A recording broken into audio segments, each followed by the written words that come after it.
Hey y'all, welcome back to Neptune Rising Astrology. This video is going to be about the August 22nd, 2021 full moon in Aquarius, which is happening at 29 degrees of Aquarius.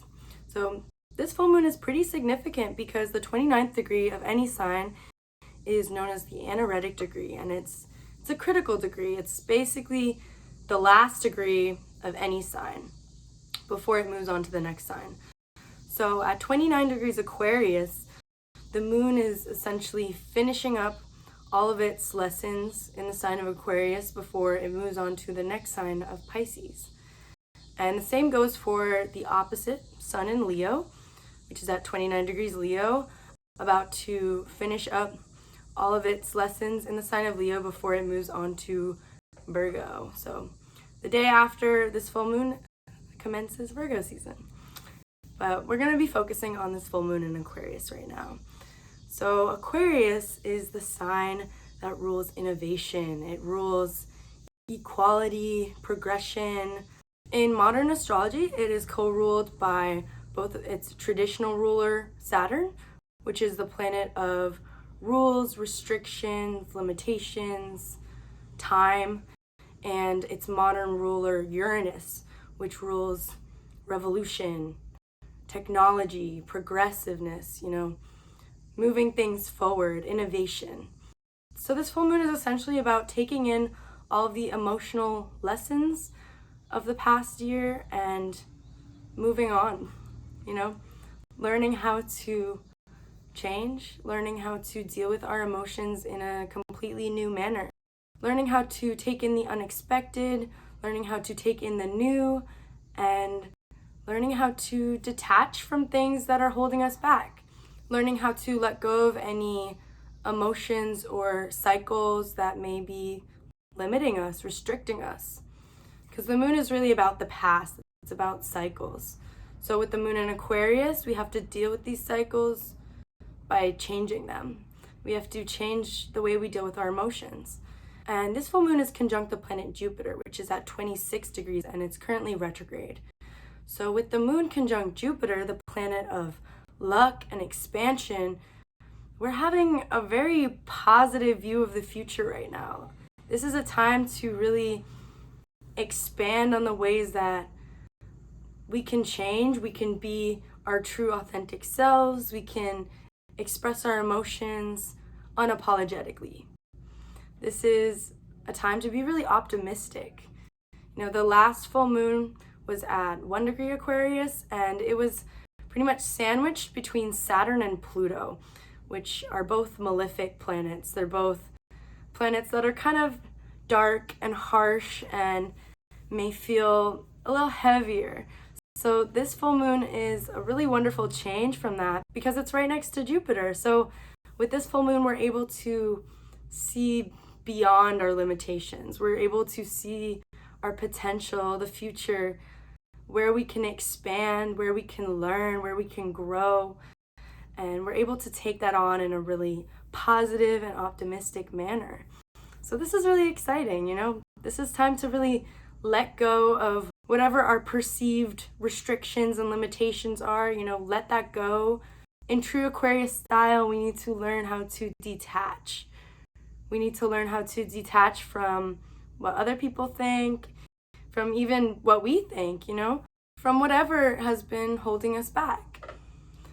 The reason that Aquarius comes after Capricorn in the zodiac is because Capricorn is very aware of its limitations. It's very aware of its flaws. It's very aware of any obstacles.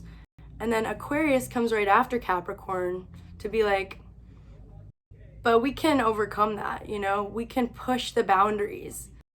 We can liberate ourselves from anything that is really holding us back, Fuck a limitation, fuck a restriction, fuck a rule, you can do whatever you want.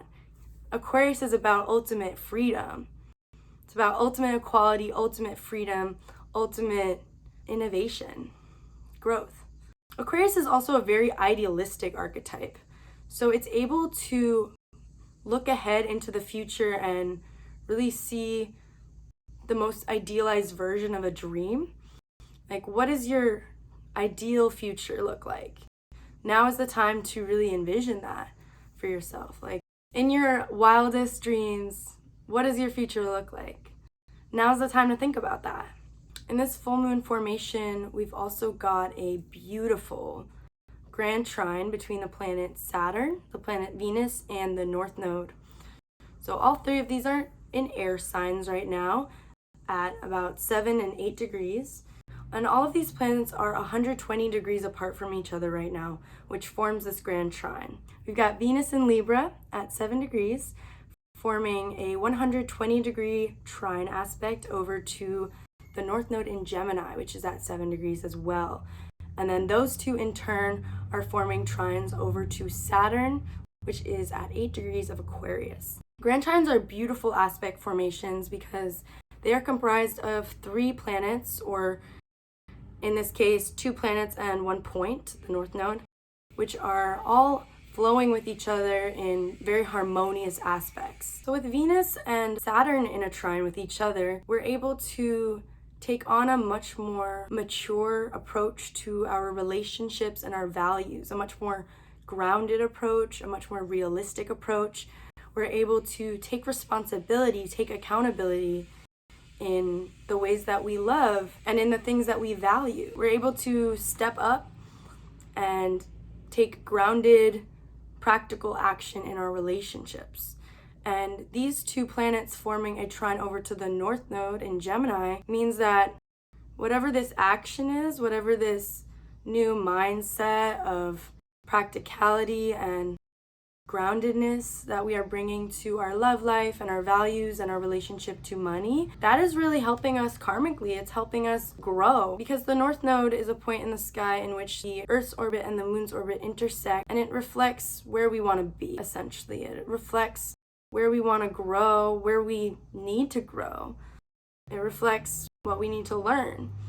So when these 2 planets, Venus and Saturn, are flowing so naturally with this North Node in Gemini, they're really helping us on this karmic journey.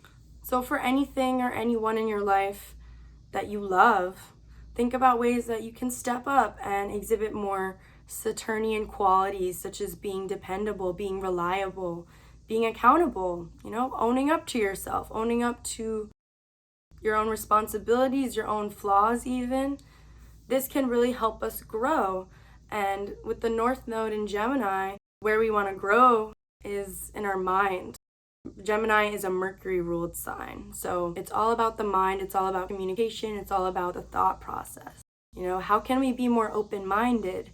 How can we take things more lightly and just kind of let them slide off of us, not take things too deeply, too personally, not take things too seriously, but just, take responsibility and move on. Learn how to accept criticism even, learn how to accept different people's opinions, learn how to integrate. That's what Gemini is all about, integrating new information, learning from your surroundings, learning from what people have to say, learning from what you have to say, learning to see things from a new perspective. At this full moon, we've also got a Mars-Mercury conjunction in the sign of Virgo. So our words and thoughts might have a bit more of a punch behind them, a bit more force. Mars is the planet of war, assertion, asserting your will, fighting. It's a fighting instinct. And in Virgo, it can be a bit critical. It can be a bit harsh. So watch out for that. Watch out for the way that you deliver your thoughts. Watch out for other people delivering their thoughts in a harsher, more critical way than normal. This can be a bit of a fighting transit too, like arguing. Mars likes to fight, and when it's this close to Mercury, it's through words. It's through communication. But Mars also has the influence of bringing a lot of passion and motivation to Mercury. So we might have a lot more passion and motivation in our minds right now. We might feel really sure of ourselves and the actions that we need to take. Now, the only danger with this is Mercury is also forming an opposition to the planet Neptune, which is the planet of illusion, deception, dishonesty. It also rules imagination and fantasy, but the danger with Mercury-Neptune aspects is that we might not be really understanding people properly. We might not be communicating in a very clear manner. There's a lot of room for misinterpretation here. There's a lot of room for creating illusions in our mind, creating anxieties for ourselves.